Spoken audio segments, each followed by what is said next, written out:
Hi guys! Gusto na ko i-share sa inyo ha that dreams do come true and that the Lord answers prayers.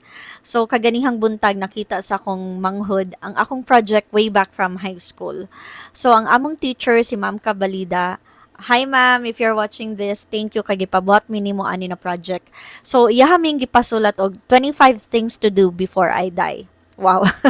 Mo ni ang ako ang gisulat and number 9 ana ko dira nga I want to have my own business like a pizza house or a bakery and to have my own photo shop. So pagbasa na mo anak kaganina na kuyog man mi sa akong mama papa sa akong bana. So na-amaze jud me like wow, the Lord is so amazing. The Lord is so good. Iha jung gitubagang ako ang desire sa akong heart. Kung anak pud ko sa number 16 nga to send my brother and sister to an exclusive school.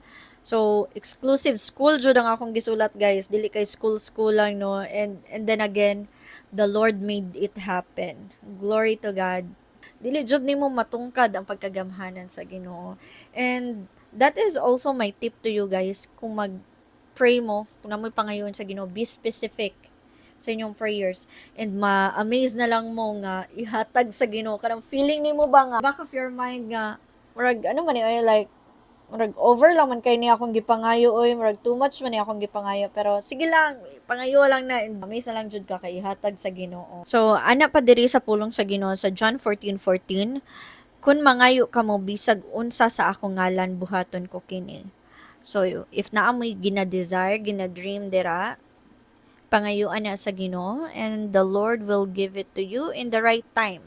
Ana siya sa Isaiah 68:22, when the time is right, the Lord will make it happen.